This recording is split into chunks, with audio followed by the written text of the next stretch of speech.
इस वीडियो में हम सीखने जा रहे हैं CPU के बारे में। CPU stands for central processing unit. अब C का मतलब है सेंट्रल, P का मतलब है प्रोसेसिंग और U का मतलब है यूनिट। अब CPU को ही हम प्रोसेसर कहते हैं। ये इंटरचेंजेबल है कि मतलब कि हम CPU को प्रोसेसर भी कह सकते हैं और प्रोसेसर को CPU भी कह सकते हैं। अब CPU को कंप्यूटर का हम दिमाग भी कहते हैं। यहाँ पर आप देख सकते हैं कि ये कंप्यूटर के दो प्रोसेसर्स हैं या दो CPUs हैं।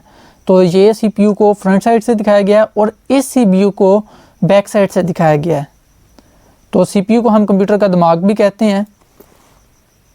CPU acts as a brain of computer.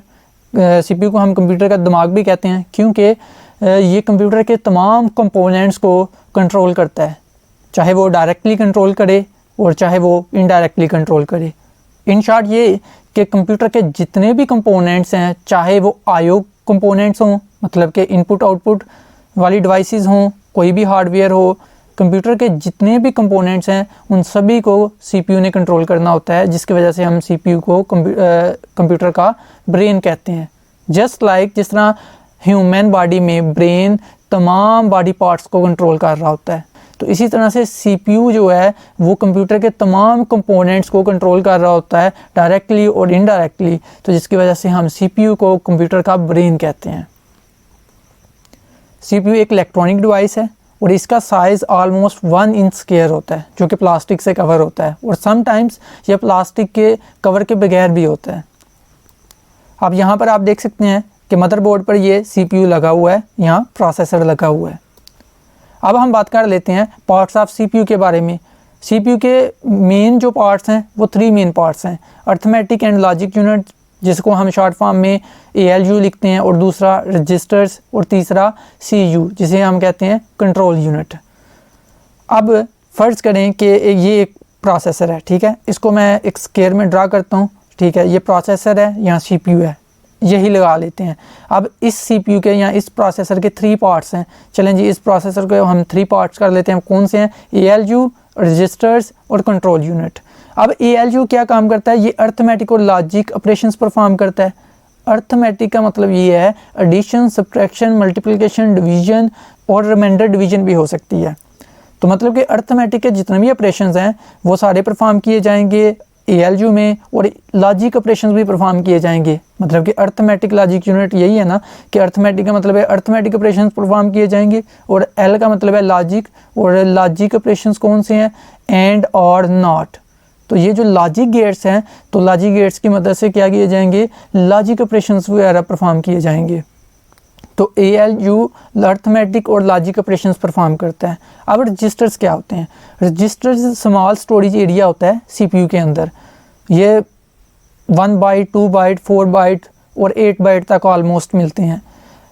कि इनका साइज़ वैसे बहुत कम होता है, लेकिन इनकी स्पीड बहुत ज़्यादा तेज़ होती है, क्योंकि प्रोसेसर में इनकी स्टोरेज एरिया होता है। CPU इनको बहुत तेज़ी से एक्सेस करता है, इसलिए कंप्यूटर में फास्टेस्ट जो मेमोरी है वो रजिस्टर्स हैं। तो रजिस्टर्स क्या करते हैं? टेम्परेरी तौर पर डाटा को स्टोर करते हैं, और ताकि CPU ALU के ऑपरेशंस परफॉर्म कर सके, अर्थमेटिक और लॉजिक ऑपरेशंस परफॉर्म कर सके। जब डाटा रैम से रजिस्टर्स में आ जाएगा तो CPU अपने ऑपरेशंस परफॉर्म कर सके, इसलिए रजिस्टर्स में डाटा को रखा जाता है। तो अब डिफरेंट टाइप्स ऑफ रजिस्टर्स होते हैं CPU के अंदर। अगर एक मैंने अलग वीडियो में बताया हुआ है कि रजिस्टर क्या होता है, उसकी टाइप्स क्या हैं, तो इस वीडियो के डिस्क्रिप्शन में मैंने उस वीडियो का लिंक दे दिया, आप उस वीडियो को डिटेल से जाकर देख भी सकते हैं।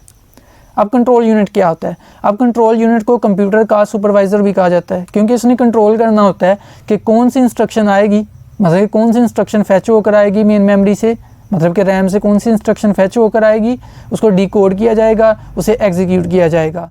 कंट्रोल यूनिट का काम ये है कि मेन मेमोरी से डाटा को फैच करना, डिकोड करना और एग्जीक्यूट करना, ये कंट्रोल यूनिट का काम होता है।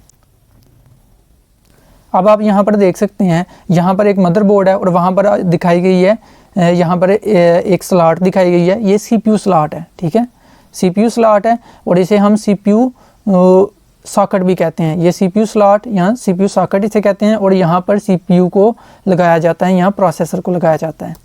तो यहाँ पर आप देख सकते हैं प्रोसेसर को या CPU को CPU स्लॉट के ऊपर या CPU सॉकेट के ऊपर लगाया जा रहा है। अब हम बात कर लेते हैं कोड्स इन CPU।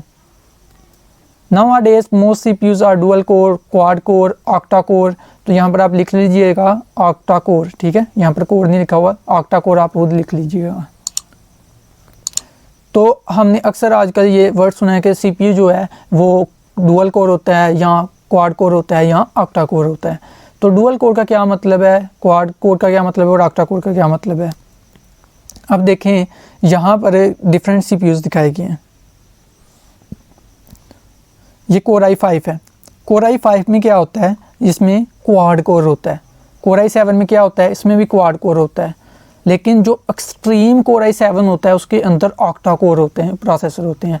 और जो Core i9 होता है, इसके बारे में हम बाद में बात करते हैं।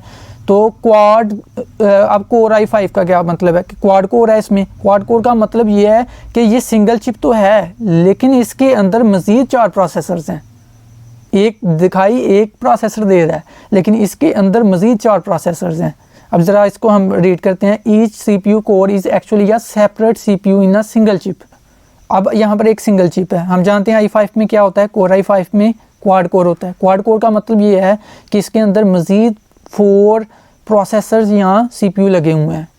For example dual core CPU, अगर एक डुअल कोर की CPU चिप है हमारे पास, वो हमें सिंगल एक दिखाई तो देगी कि एक ही चिप है, लेकिन उसके अंदर एक्चुअली 2 फिजिकल CPUs होंगे, ठीक है। चिप एक ही होगी, सिंगल चिप होगी, लेकिन उसके अंदर क्या होगा, 2 फिजिकल CPUs होंगे। किसमें, डुअल कोर CPU में या डुअल कोर प्रोसेसर में।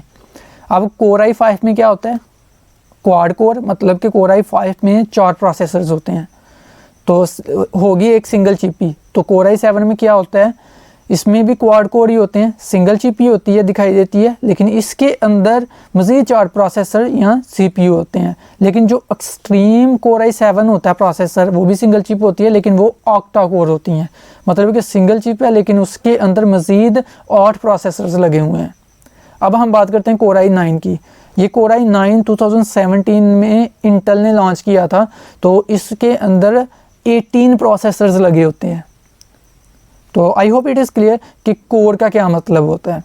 तो इसी तरह से Core i3 भी आपने सुना होगा। Core i3 का मतलब है उसके अंदर डुअल कोर है, मतलब कि उसके अंदर 2 प्रोसेसर्स लगे होंगे। चिप सिंगल ही होगी लेकिन उसके अंदर 2 प्रोसेसर लगे होते हैं। I hope it is clear कि CPU क्या होता है, CPU चिप क्या होती है और ये CPU कोर्स वगैरह के बारे में। अगर कोई क्वेश्चन हो तो आप कमेंट बॉक्स के ज़रिए पूछ सकते हैं। अगर इल्म की जुस्तजू यूट्यूब चैनल को अभी तक सब्सक्राइब नहीं किया तो जल्दी से सब्सक्राइब कर दें।